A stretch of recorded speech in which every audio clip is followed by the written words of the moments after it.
Doctor Mauricio Mechulam, buenas noches, ¿cómo estás? ¿Cómo estás, Jaime? ¿Cómo te va? Bien, gracias por haber venido al programa. Al contrario, Tema, Venezuela. así es.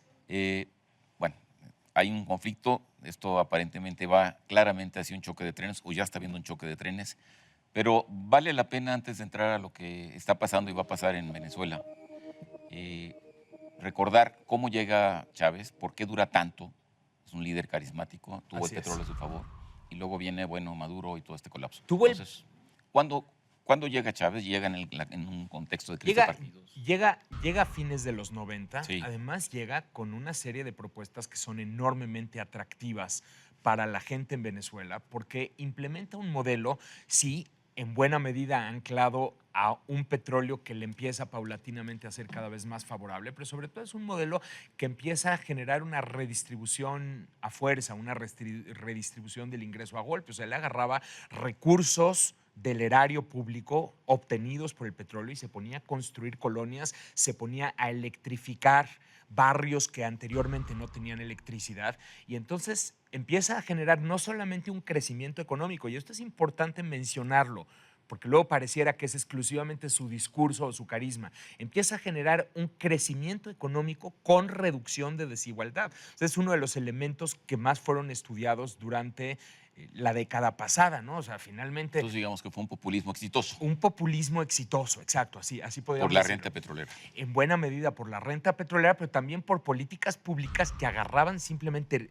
la decisión de tomar esos recursos y dirigirlos específicamente a las zonas más pobres para tratar de reducir la pobreza. Entonces tiene una eficacia enorme en reducción de pobreza, reducción de desigualdad, sumado con crecimiento económico, que va a llegar hasta incluso el 10%. Entonces, digo, ya quisiéramos en México estar creciendo al 10%, ¿no? Y lo consigue durante algunos años, que era un crecimiento alto. Cuando empieza a dejar de crecer, está desacelerándose al 5%, 4%, que nuevamente son tasas de crecimiento que ya quisiéramos en México. Ahora, otro elemento relevante es que Chávez llega a la presidencia en una crisis del sistema de partidos. Hay una descomposición del sistema de partidos, los hechos de corrupción son verdaderamente aberrantes. Exacto. Y de haber sido un golpista, Exacto. gana las elecciones. Hay que entender mucho la personalidad, hay que entender el carisma, el liderazgo y cómo consigue aglutinar a un número importante de fuerzas de izquierda, principalmente, y presentar un modelo que resulta ser primero atractivo, luego eficaz. Ahora, como quiera, perdón. Sumado con una actividad internacional muy relevante, porque entonces es percibido como un líder que no solamente tiene la batuta en Venezuela, sino que además aglutina otro número de líderes en la región en torno, pues, a todo un movimiento toda que la llama. afiliación Exacto. castrista y interfeminista de Exactamente. alguna manera. Ahora, como quiera que sea, hay un declive que tiene que ver seguramente con el crecimiento económico en el liderazgo de Chávez, pero siguió siendo el gran líder hasta su muerte. Así es. Y muerto el perro, se acabó la rabia. Sí, En pero un sistema populista o carismático de liderazgo, era el pilar fundamental de ese gobierno o de ese movimiento socialista o chavista. Exacto, pero digamos que se junta una especie de tormenta perfecta, porque su muerte va a coincidir con la desaceleración de este crecimiento económico. O sea, estábamos en el 10% cuando le gana a Capriles en 2013. Él gana las elecciones con Capriles en 2013, 2012, si no me equivoco. 2012. Gana las elecciones, ya gana por un margen menor. Venezuela todavía está creciendo al 5%. Pero posteriormente, ya en 2013, cuando enferma, la economía venezolana está creciendo al 1% y en 2014 ya está decreciendo al menos 4%. Entonces, Esto está asociado con la caída de la renta petrolera. está asociado con la caída de la renta petrolera y asociado con otros factores internos de la economía, no nada más la pura renta petrolera. El modelo empieza a agotarse, empieza a generarse una inflación exacerbada, una enorme escasez. Y entonces para 2014, fíjate lo que ocurre, muere el líder, pero al mismo tiempo toda esta crisis económica y toda esta escasez se empieza a juntar, además con una crisis, enorme crisis de seguridad, que ese también es otro de los elementos que no siempre se analizan. Venezuela se ha convertido en uno de los países más inseguros de todo el planeta.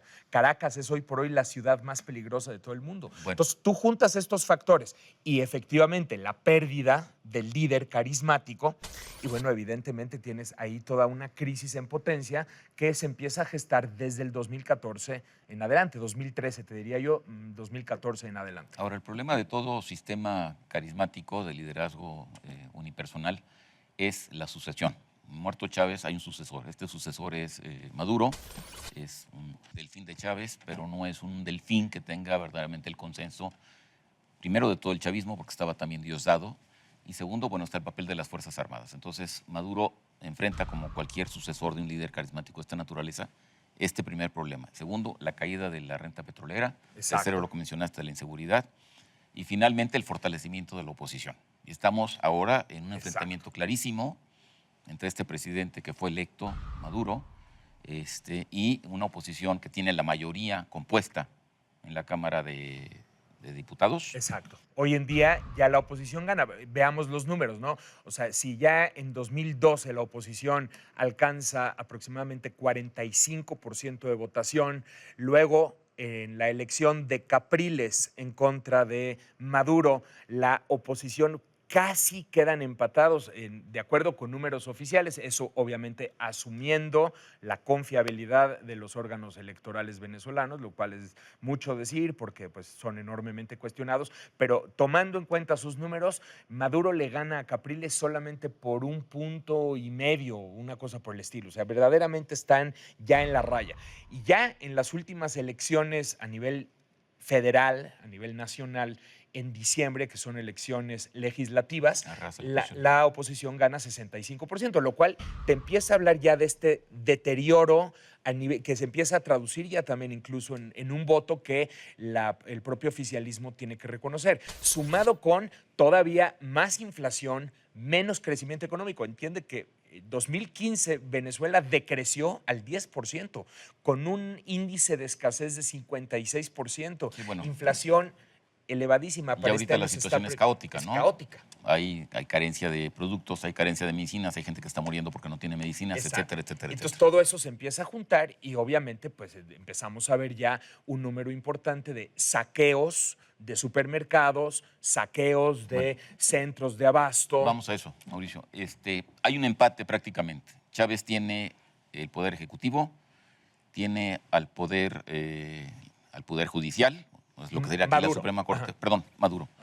Y aparte, bueno, tiene un cierto control sobre este instituto electoral que no sé cómo se Exacto. llama ya. Entonces tiene, digamos, 3 pilares que lo sostienen. Ajá. Más Es las, el fuerzas, Consejo Electoral. más las Fuerzas Armadas. Correcto. Pero ahí debe ser una relación muy complicada.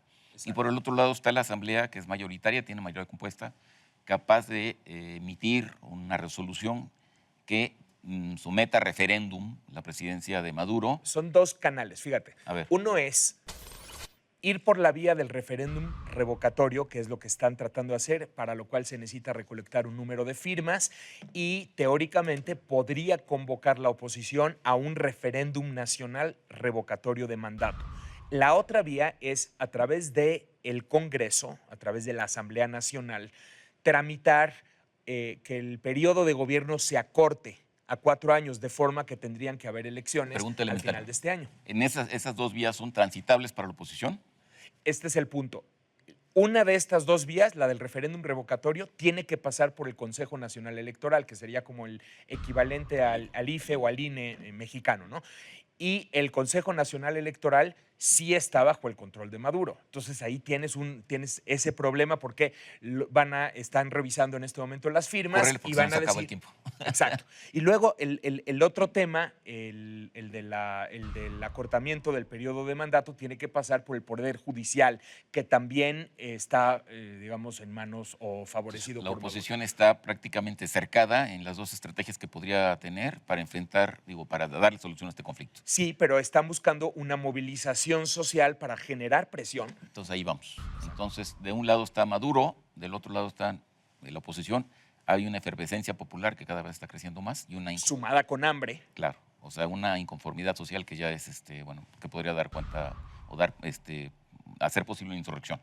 Y por el otro lado está el papel de las Fuerzas Armadas. ¿Dónde están las Fuerzas Armadas? Las Fuerzas Armadas, por lo pronto, pues se han manifestado en favor del régimen y en favor de Maduro, pero no está 100% garantizado que esto siga permanentemente, y un factor adicional, ni siquiera dentro del partido de Maduro él tiene el 100% del apoyo. O sea, ya hay muchos dentro del PSV que piensan que Maduro debería o renunciar o debería permitir el referéndum revocatorio. Entonces, esto se está moviendo aquí. Entonces, estamos en el punto en el cual Maduro ya declaró un estado de emergencia, estado de excepción, para tratar de garantizar el control de todo lo que está sucediendo y poder reprimir las manifestaciones. Estamos en ese punto, y el punto de efervescencia sigue creciendo. Entonces, evidentemente viene aquí un choque. Si no hay un diálogo nacional, una especie de pacto donde las distintas fuerzas encuentren un canal pacífico para una transición más ordenada,